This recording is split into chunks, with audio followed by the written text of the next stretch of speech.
Gente, boa tarde, boa noite, bom dia, porque eu não sei a hora que você vai ver essa live. Ela vai ficar gravada aqui no meu canal e você vai poder ver. E também vai ficar no canal do YouTube.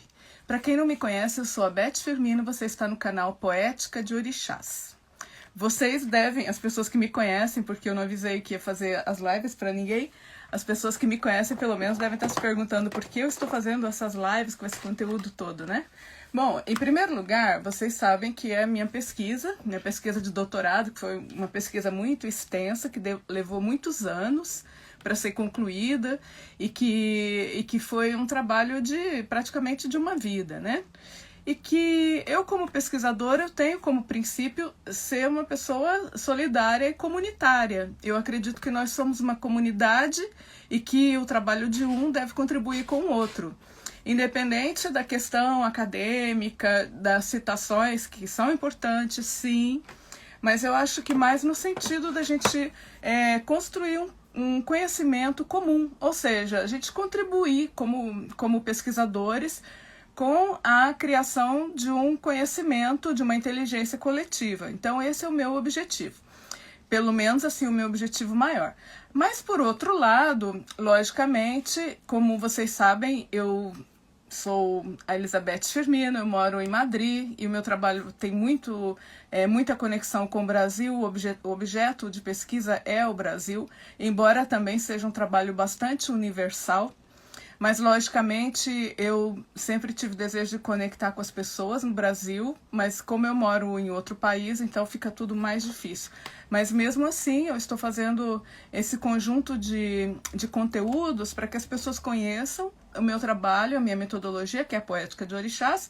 E, sim, eu vou abrir mentorias, eu vou abrir cursos, eu vou lançar livros. Então, tudo isso que eu estou expondo para vocês, eu também vou abrir a possibilidade de trabalhar com outras pessoas, porque é o meu objetivo, né?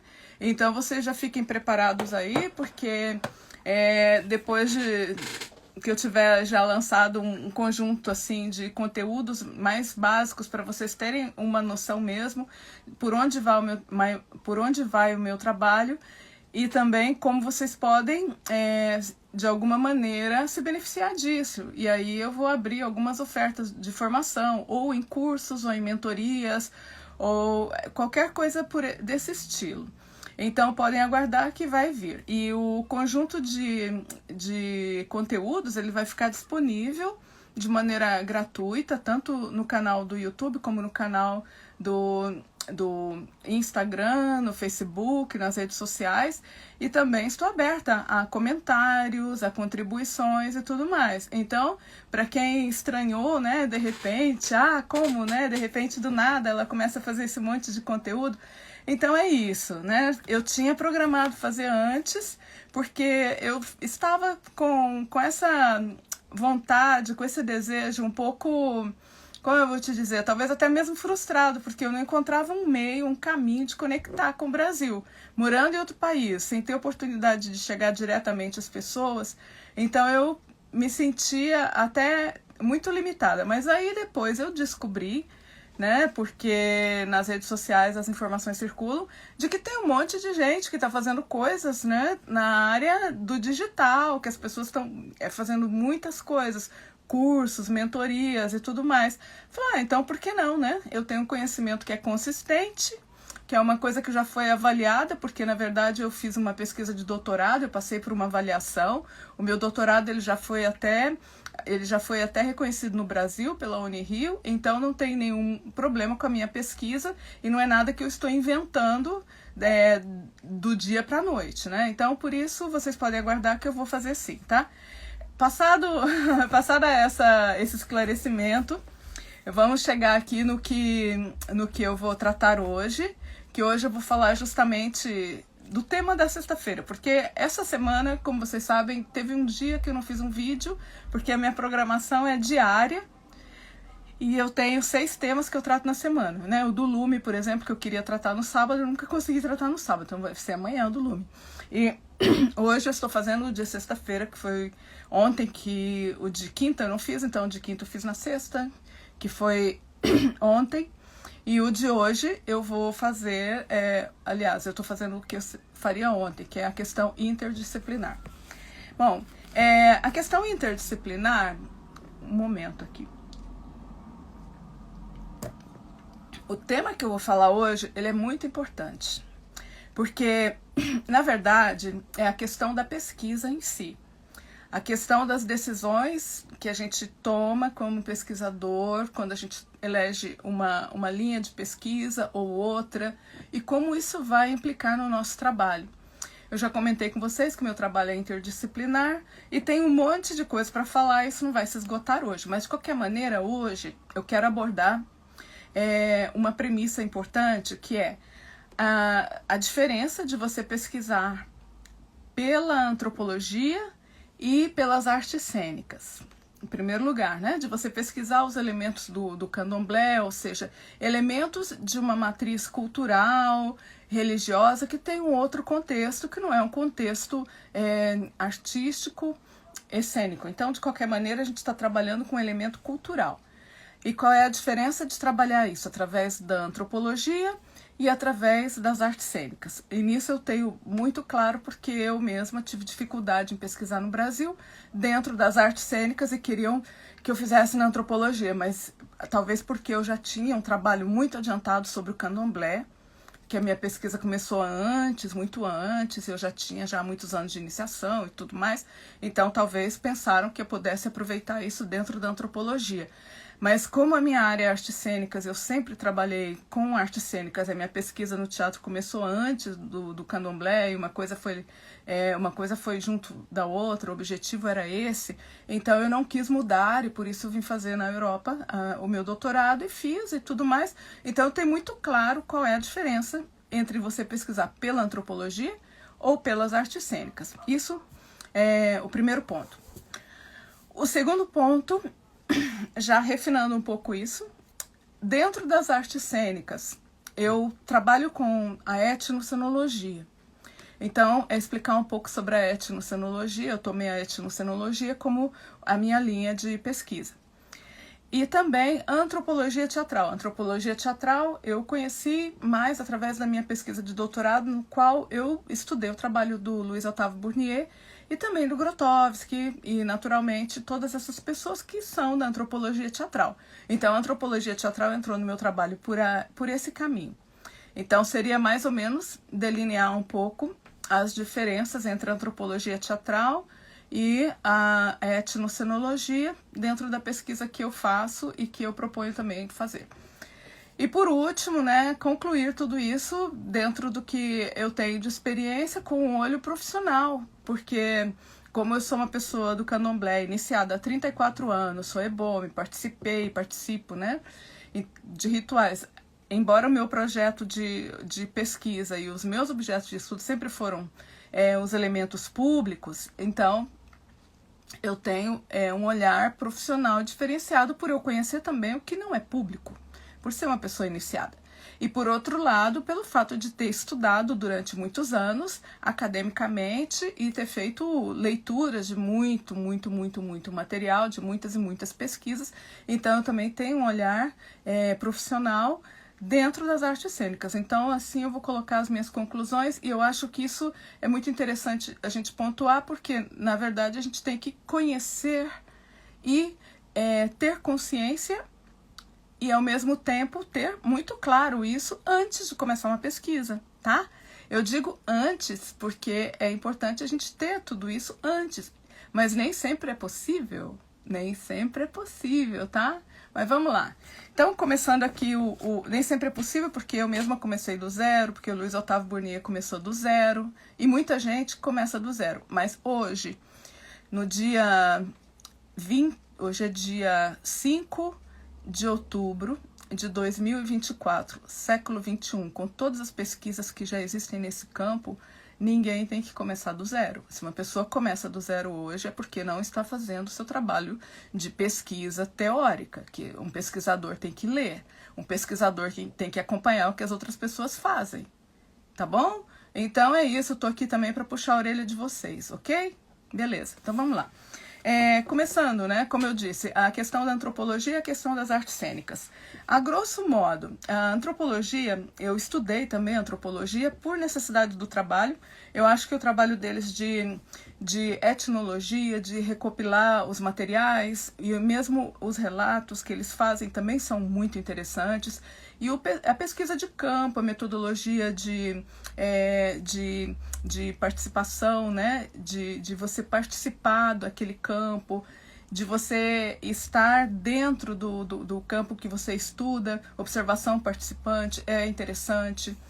Então, todas essas técnicas, que são técnicas próprias da antropologia, elas são úteis também para quem pesquisa nas artes cênicas.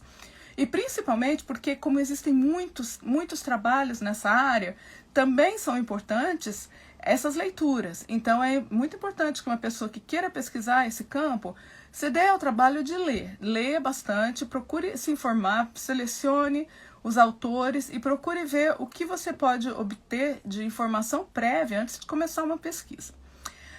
Porém, no caso das artes cênicas, existem outras necessidades além dessas. Por quê?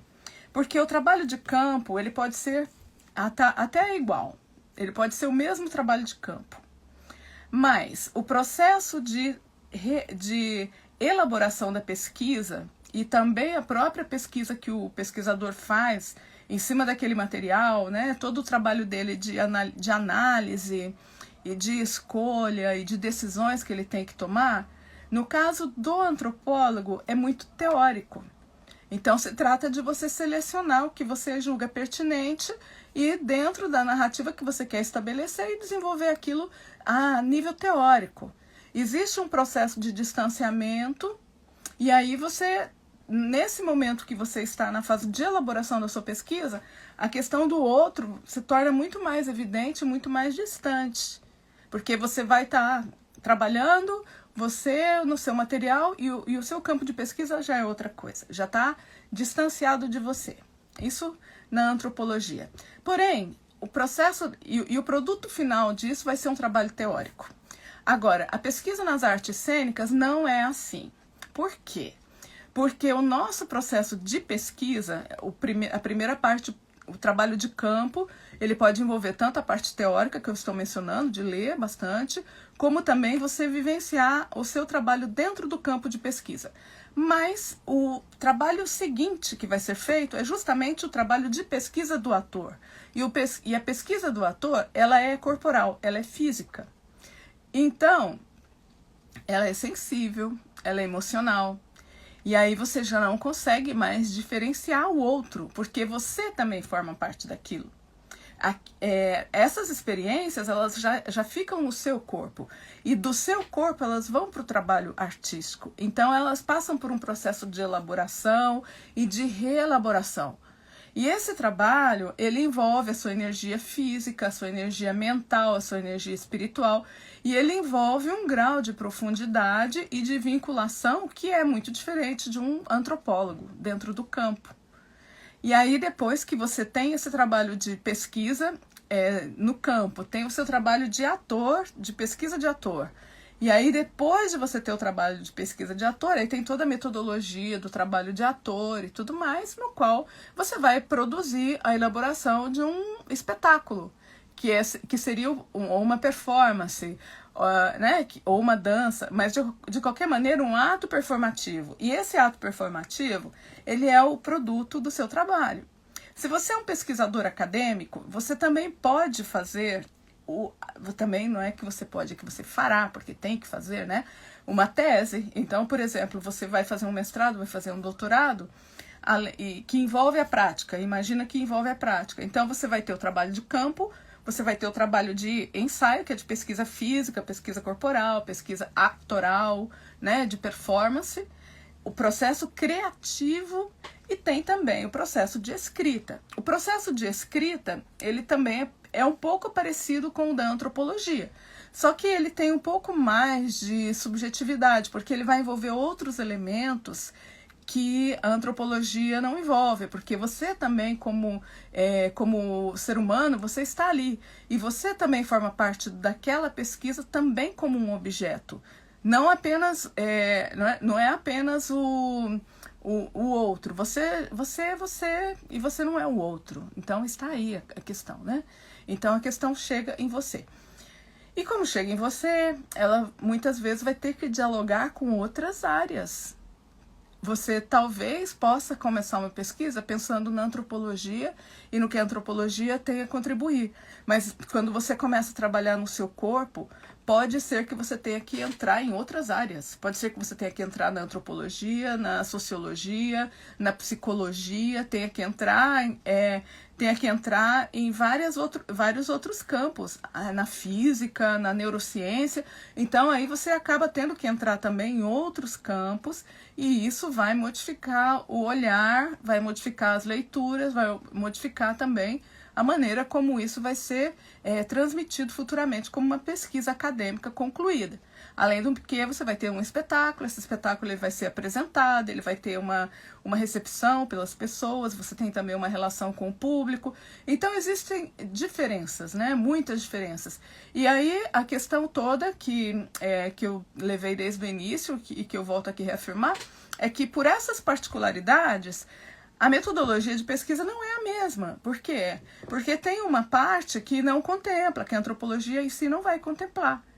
Você vai até um certo ponto com a antropologia em artes cênicas, mas chega um momento que não tem mais o apoio da antropologia. Aí você tem que se apoiar em outras coisas. E aí talvez você tenha que criar outra metodologia. E aí está a questão, né? Como muita gente pesquisou na antropologia e pouca gente pesquisou dentro das áreas das artes cênicas, então também falta construir ferramentas, falta construir metodologias, falta refletir sobre isso e falta refletir sobre muitos temas que não aparecem tão evidentemente na antropologia. E que eu vou falando, porque realmente é muita coisa, não vou falar num único dia, mas que ficaram muito evidentes na própria pesquisa do Luiz Otávio Burnier, que foi uma pesquisa, como eu falei, muito séria, muito compenetrada, muito dedicada e que realmente ela trouxe à tona problemas que você não vai ter quando você pesquisa simplesmente pela antropologia.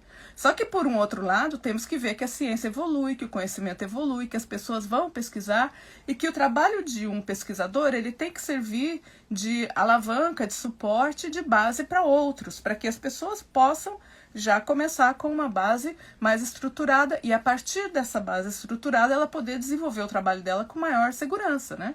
Porque, por exemplo, a Maria Curie, quando ela descobriu tudo que ela descobriu, ela não tinha ideia que ela estava exposta à radiação. Só depois, né, de muito tempo e tudo, quando ela já estava até morta, que foi descobrir que ela estava em contato com radiação. Então, o que é? A gente tem que entender isso, a gente tem que entender que nós, como pesquisadores, a gente tem um grau de exposição também. E que não só temos um grau de exposição, como também temos um grau de responsabilidade, como também, muitas vezes, a gente não tem paradigmas, a gente tem que começar e saber que talvez a gente tenha que descobrir soluções para os problemas. Porque ninguém chegou ali antes, né? E não se encontrou essa solução. Então, cabe a você, né, descobrir. Eu creio que eu já descobri bastante, porque como eu sou bastante antiga nesse campo, então, com certeza, eu acredito que o meu trabalho ele possa contribuir para muita gente. Eu peço que vocês tenham atenção no que eu estou falando, tá? Então, muito bem. Até aqui, perfeito. Acho que já está claro a diferença entre trabalhar com antropologia e trabalhar dentro das artes cênicas.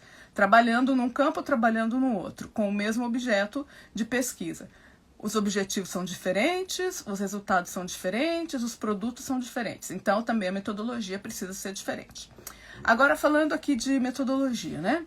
Eu comentei com vocês que eu sou vinculada que eu vinculei meu trabalho à etnocenologia desde 2002. Mas a minha pesquisa, ela começou muito antes, eu falei, ela começou no campo, ela começou como artística, aí eu não sabia muito bem como abordar, eu tinha muita insegurança, eu achava que eu não conhecia, que eu não sabia, eu queria, e aí eu iniciei para poder conhecer, e passei muitos e muitos anos da minha vida mais dedicada a conhecer, aprender, a vivenciar do que em fazer a pesquisa em si, tá? Eu não tinha vínculo com ninguém que me obrigasse a pesquisar, a concluir, nada. Então eu tive liberdade para isso e fiz as coisas no meu tempo. por isso eu tive condições de madurar. E aí, quando eu fui fazer a pesquisa, por incrível que pareça, eu comecei da parte teórica, né? Que foi quando eu obtive a bolsa de iniciação científica da FAPESP, e eu estava já na Unesp, então eu comecei a parte teórica. E foi aí que eu estudei antropologia, aí que eu frequentei as aulas da USP, né? Então, assim, eu tive esse contato, né, com o Wagner Silva. Eu fui aluna dele, eu fui aluna ouvinte dele. Ele falava que tinha alunos que entravam ouvinte e saíam falante. Acho que é o meu caso. Eu entrei ouvinte e saí falante. Mas então, Wagner Gonçalves da Silva, né? Então é isso. E a etnocenologia, ela tem uma base teórica muito consistente, porque ela tem... na verdade, o objetivo dela, eu acredito que seja mais teórico, porque é uma linha de pesquisa que está na Universidade Federal da Bahia, que está também na Universidade de Paris. E ela tem um aspecto, um aspecto muito amplo. Então, você tem gente pesquisando coisas muito diferentes dentro da etnocenologia. É mais ou menos uma base teórica que você pode adaptar à sua pesquisa. E eu acredito que o fato que me chamou mais atenção foi o fato dela partir do nome etno, que etno tem a ver com a etnologia, que também é uma vertente da antropologia, mas que está muito ligada à questão do registro, né? E eu sempre fui muito ligada à questão de identificar os elementos. E a partir desses elementos foi que eu cheguei depois e tal, as matrizes, né, estéticas, mas através de identificar esses elementos. Então a etnologia, ela já estava muito próxima do meu trabalho. E por um outro lado, como a minha pesquisa no candomblé, a parte prática, as iniciações, elas já tinham acontecido há muito tempo. Eu já estava com 10 anos de iniciada, eu fui iniciada em 1990, eu comecei a minha pesquisa em 2001, ou seja, 11 anos. Então, quando eu tive contato com a etnocenologia foi em 2002, já eram 12 anos. Então, por exemplo, toda a parte mais crítica, né? Eu digo crítica, vou até explicar por quê, do contato com o candomblé, ela já tinha passado. Agora eu vou explicar por que eu digo crítica. Crítica por quê? Porque o candomblé é um sistema organizado, é um sistema de conhecimentos milenar, tudo que foi transmitido, que vem sendo transmitido até hoje, através de iniciações, de geração em geração. Logicamente, se nós pensarmos que a humanidade ela passa sempre por um processo evolutivo, então a gente tem que concluir que se ele existe até hoje é porque ele funciona como tal, não é? Então ele tem o processo, e tanto é assim que são formas muito tradicionais de conhecimento. Quando a gente passa pelas iniciações e quando a gente passa também pelos aprendizados dentro da casa de santo, a gente aprende coisas que já foram transmitidas de geração em geração, e o nosso maior esforço é em tentar reproduzir aquilo tal e qual, sem modificar, sem inventar nada, né? Então a gente não vai inventar a roda, a gente já inventa, aquilo lá já está bem consolidado, então é isso. Então, eu digo crítico por quê? Porque os primeiros, né, anos, antes de você se iniciar, depois que você se inicia, até você completar os 7 anos de iniciado, que é quando você faz a obrigação de 7 anos, se torna EBOME. Algumas pessoas recebem um DK, são todos os seus direitos, que foi o meu caso, que eu recebi. Isso não é nada aleatório, depende muito do tipo, né, do orixá que você tem, do seu destino, de tudo que está traçado ali na sua espiritualidade, que é visto dentro do contexto religioso. Então, significa que você obteve um preparo para isso. E o preparo, ele não é somente intelectual, ele não é só um conhecimento que você vai adquirindo e que você vai aprendendo técnicas e conhecimentos e coisas assim. Isso também existe, tá? Também existe, porque afinal você vai ter que aprender. Você vai aprender como funciona cada coisa, como se denomina cada coisa, como se realizam os rituais. Isso tudo forma parte do aprendizado e a gente vai aprendendo na prática, no dia a dia. e também pelos ensinamentos, né, do sacerdote, da pessoa que nos orienta, que ele tem que nos ensinar, principalmente quando a gente está próximo aí dos 7 anos de idade, de idade de santo, que é quando a gente vai receber os nossos direitos. Então tem que aprender a jogar búzios, todas essas coisas, né, que fazem parte do que a gente vai receber para poder ter uma autonomia como sacerdote, uma sacerdotisa. Mas também existe outra forma de aprendizado, que é o aprendizado mesmo empírico, que é o que você aprende pelos estados de transe, quando você tem transe. É como o seu corpo se adapta a isso. É como você aprende, por exemplo, a conviver com determinadas coisas que não são tão objetivas. É como você aprende a conviver com você mesmo, com o seu próprio inconsciente, com elementos do seu inconsciente que afloram. Como eu comentei já em outro vídeo, que eu tinha uma depressão, e que essa depressão se curou pelo meu próprio autoconhecimento dentro do candomblé. Mas isso foi inclusive antes da minha iniciação. E não foi feito nenhum ritual com esse objetivo. Mas aconteceu antes, pelo meu próprio autodesenvolvimento. Então é assim, é um processo que você está em contato com o contexto, então você não está ali simplesmente intelectualmente, você não é como você ir a uma aula, que você vai aprender o que te dão ali de conhecimento, você vai ler os livros que te indicam. Não, é como você estar aberto, é como uma criança mesmo, porque falar, você nasceu, quando a gente se inicia, fala que a gente nasceu. É como uma criança, porque uma criança quando nasce, ela está aberta a todo o conhecimento. Ela tem toda uma plasticidade cerebral, tudo, né, todo o corpo dela, toda a célula dela experimenta, vivencia e conhece. E esse conhecimento, ele muitas vezes não tem palavras para definir. É um conhecimento que a gente vai adquirindo mesmo ali, naquele ambiente.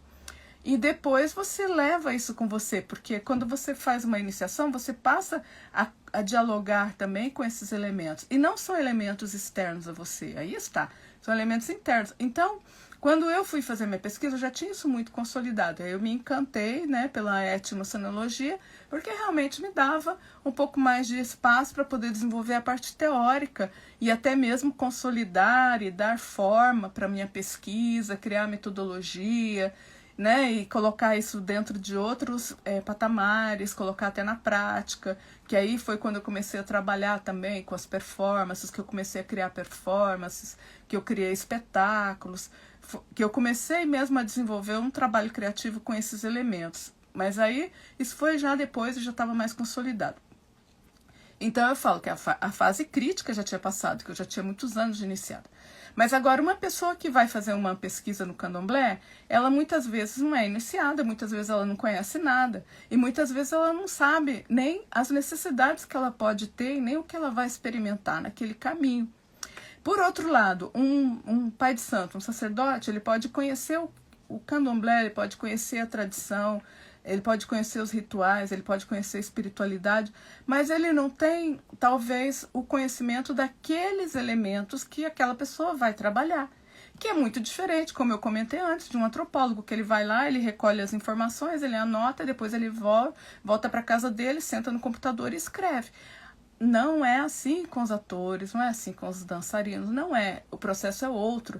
Então, por isso eu digo, a gente necessita sim refletir sobre isso. A gente precisa sim pensar em metodologias que sejam úteis para isso, né? E no caso da antropologia teatral, é até mais empírica do que a etnocenologia, porque a antropologia teatral, ela realmente parte mesmo da base dos atores, do trabalho dos atores, dos dançarinos. Então, ela até tem uma parte teórica, sim, mas o desenvolvimento dela mais forte é prático. E prático pensando também dentro de outros campos, como, por exemplo, as energias, a subjetividade, que está ali inerente. Então, você abre muitas coisas. Você abre muitas coisas. E por isso é um processo até muito mais acelerado do que esse que eu comentei agora, né? De você partir de uma base teórica, ou mesmo de você madurar um pouco mesmo a pesquisa. Então a coisa se acelera muito. E aí é realmente quando a gente tem que ter muita consciência e bastante cuidado. Bastante cuidado. Por quê? Porque o conhecimento é importante, como eu comentei com vocês. É um conhecimento que nem sempre ele tem a ver com o tempo acadêmico que a gente tem. Que a gente vai fazer uma pesquisa de mestrado, de doutorado, você tem lá 1 ano, 2 anos, e você tem que estar com aquilo pronto. Então, é uma coisa que realmente a gente tem que pensar a questão do tempo, e também a gente tem que pensar outras questões. Por exemplo, a questão da iniciação é algo que também deve ser pensada. Eu me iniciei espontaneamente, como eu falei, eu não estava vinculada a nada que me obrigava, nem o meu pai de santo queria mesmo. Ele falou, não, você faz um bori se você quiser. Eu falei, não, eu quero fazer. E aí eu achei que foi uma boa opção e nunca me arrependi. Agora você vê que muitas vezes uma pessoa que começa a pesquisar, às vezes ela não precisa, ela pode ter isso de uma maneira tranquila, até separado. Vamos imaginar, ela vai lá, faz a pesquisa dela, aí depois ela quer até se iniciar, ela volta lá e se inicia e tem aquele convívio com aquela religião, né? Que aí já seria a prática mesmo. Ou uma pessoa que começa a pesquisar e de alguma maneira, como eu comentei com vocês, porque o processo ele é constante, né? O processo interno, externo, toda essa transformação ela é constante. E aí você vê que muitas vezes a gente não tem noção de que você tem outras necessidades. O que eu quero dizer? Eu quero dizer que se você vai estudar, por exemplo, neurociência, você vai ter que ler os livros de neurociência. Você não vai pensar que porque você é de artes cênicas, você já sabe neurociência. Não. Ou se você vai pesquisar o candomblé dentro de uma perspectiva prática, você tem que estar aberto até para a possibilidade de que você necessite se iniciar para desenvolver esse trabalho. É chocante? É chocante. Talvez você não queira fazer isso. Muito bem, você não queira. Se você não faz, você não é obrigado a fazer. Mas você tem que ter uma noção muito clara de que você está trabalhando com um contexto diferente ao que você vinha trabalhando anteriormente. E que você também precisa dialogar com esse contexto e entender que tipo de necessidades você vai encontrar ali. Com que situações você vai encontrar. E agora falando como uma pessoa iniciada de muitos anos, uma ebome, uma pessoa que já participou de rituais, eu falo uma vez por semana, eu falo sobre orixás, né, que é na terça-feira, então eu vou ser bastante enfática com vocês, né? Eu sempre falo, cada orixá é um orixá, cada orixá é um mundo. E o que significa? Significa, meus amigos, que a gente nunca sabe nem o que a gente tem de energia, tá? Eu, por exemplo, sou iniciada no culto de Ifá, e o culto de Ifá, isso tudo é muito mais claro, porque quando uma pessoa faz uma iniciação em Ifá, o Odu dela, de Ifá, que vai aparecer ali, ele é uma coisa tão profunda e tão oculta que ninguém sabe antes. O sacerdote, né, que é o Babalaú, não sabe, você não sabe, e é uma surpresa. E dentro dessa surpresa vão aparecer coisas que têm referência com você. Algumas delas necessitam um cuidado e uma atenção imediatos. Então, todas as pessoas, os grandes iniciados, os grandes sacerdotes, eles têm muito, muito cuidado com tudo que eles fazem. Eles nunca trabalham sozinhos, eles obedecem muitos protocolos e orientam a pessoa também a obedecer um protocolo quando ela necessita ter certos cuidados. Então, quando a gente vai pesquisar, a gente já tem que ter claro de que estamos em um campo em que muitas coisas são desconhecidas. E são desconhecidas não porque você não conheça, é desconhecido porque é desconhecido mesmo para todos, porque as coisas não são evidentes, não são aparentes. Então, cada ritual que você faz, cada iniciação que você faz, cada obrigação que você faz, vão se desdobrando informações que você não tinha antes. E nós que somos da religião, aí eu vou falar como religiosa, como uma pessoa do culto, né, do culto aos orixás e culto de Ifá, nós temos o cuidado de ser muito criteriosos com tudo isso e ter bastante precaução em tudo que a gente faz. Por quê? Porque se você tem que cuidar de uma determinada energia, ou você tem que ter algum tipo de ação, você tem que estar preparado para isso. Então é isso.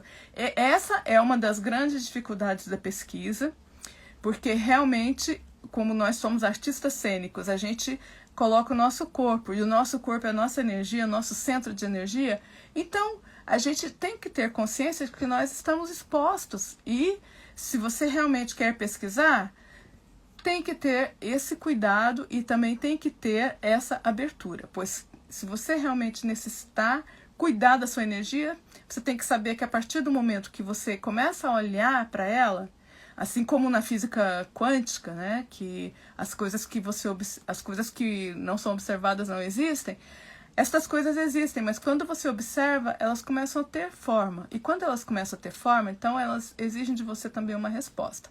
É isso. E o que eu queria falar para concluir é que o candomblé, o culto de Ifá, eles são bastante seguros, porque são técnicas e são tradições milenares e que já passaram por muitas coisas e sobrevivem até hoje. E as pessoas encontram nesses espaços também um momento de cura, um local de cura, porque também tem uma função de xamanista, né? Então, existe essa ideia da cura. Agora, o que eu vejo, né, como pesquisadora, que eu vejo muita coisa, às vezes assim, eu vou ver um espetáculo, ou eu vejo que muita gente atualmente está começando a trabalhar com esses elementos, mas que essas pessoas, elas não têm nenhum apoio e nenhum conhecimento do que elas estão fazendo. E não têm nenhuma consciência de que elas estão trabalhando com energia e que elas estão se colocando em uma posição até, né, em uma posição mesmo dentro de tudo isso. E então, aí está a importância de você ter muita consciência do que você faz, de você ler, de você ter uma base teórica, de ter conhecimento, de procurar saber o que os outros pesquisadores fazem. Até por isso que eu estou fazendo esses vídeos, porque como eu moro na Espanha, talvez ninguém conheça meu trabalho, mas agora não tem mais desculpa. Eu estou falando para vocês em português, porque está escrito em espanhol? Não, eu estou falando em português para vocês. E vocês querem pesquisar? Pesquisem, mas com muita responsabilidade e com conhecimento. Procurem se documentar antes, tá bom? Então, tá bom. Gente, obrigada, tá?